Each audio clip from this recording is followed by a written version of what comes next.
پشتون کون ہیں؟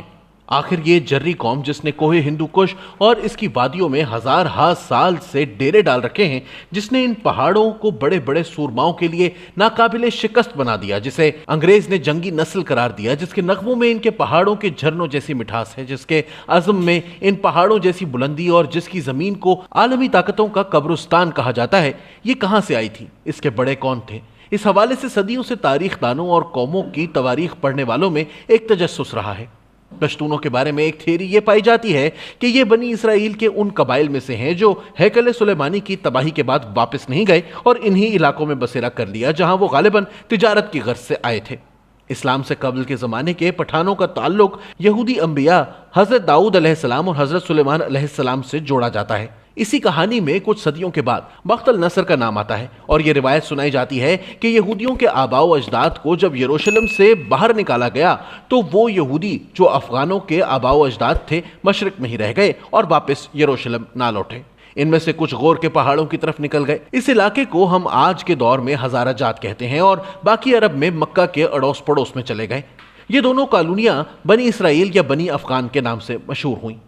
یہ بات بھی قابل غور ہے کہ اگرچہ اصطلاح افغان یا پٹھان بغیر کسی تعصب کے بولی جاتی ہے، مگر یہ بھی قصہ ہے کہ ان لوگوں کی ایک سینئر شاخ بھی ہے جسے ساربانی کہا جاتا ہے۔ ان لوگوں کے بارے میں کہا جاتا ہے کہ یہ خالص افغان ہیں اور قوم کی دوسری شاخوں کے مقابلے میں یہی اصل النسل بنی اسرائیل ہیں۔ افغان تاریخ دان لکھتے ہیں کہ اسرائیل کے پہلے بادشاہ ساؤل کا ایک بیٹا تھا جس کا نام اریمیا یا جیریمیا تھا، اور اس کا بھی ایک بیٹا تھا جس کا نام افغان تھا۔ حالانکہ عبرانی صحیفوں میں اس بیٹے کا کوئی ذکر نہیں۔ اریمیا کی وفات کے بعد ان کے بیٹے افغان کی پرورش داؤد علیہ السلام نے کی، اور سلیمان علیہ السلام کے عہد حکومت میں یہ بیٹا فوج کا سپہ سالار بن گیا۔ یہاں سے لے کے بعد میں قید کے زمانے تک 4 صدیوں کا فاصلہ ہے۔ چونکہ بخت النصر کا بھی ذکر کیا گیا ہے، اس لیے یہی گمان کیا جاتا ہے کہ یہ ذکر دوسری قید کا ہے جو 6 صدی قبل مسیح میں ہوئی تھی، اور اس میں جوڈا کو یروشلم سے نکال دیا گیا تھا، جبکہ پہلی قید کا زمانہ اس سے 100 سال پہلے کا ہے، جس میں اسرائیل کو سماریہ سے تعلق رکھنے والے شالمانیسر نے قید کیا تھا۔ اگر اس کو سچ مان لیا جائے تو پھر یہ دعویٰ غلط ثابت ہو جاتا ہے، جس کے مطابق کہا جاتا ہے کہ افغان کے بیٹے بنی اسرائیل کا تعلق گم ہو جانے والے 10 قبیلوں سے ہے۔ 10 قبیلوں کے نظریے کی حمایت میں بہت سے لوگ کھڑے ہیں۔ وارن ہیسٹنگز کے زمانے میں اورینٹل سٹڈیز کے بانی سر ولیم جونز اس نظریے کی حمایت میں کہتے ہیں کہ افغانوں کا تعلق اسرائیل کے 10 گم ہو جانے والے قبیلوں سے ہے، جن کا ذکر نبی اسدراس نے بھی کیا ہے کہ وہ قید سے بھاگ نکلے تھے اور انہوں نے ارسرات کے ملک میں پناہ لے لی تھی۔ اس ملک کے بارے میں ان کا کہنا ہے کہ یہ موجودہ ہزارہ جات سے مشابہت رکھتا ہے۔ ایلفنسٹون بھی اس امکان کو یکسر مسترد نہیں کرتے اور کہتے ہیں کہ جب بنی اسرائیل کے 12 میں سے 10 قبیلے قید کے بعد مشرق میں ہی رہ گئے اور واپس نہ لوٹے، اور یہ امکان کہ افغان انہی کی اولاد ہیں، دونوں باتوں کی وضاحت آسانی سے کرتا ہے۔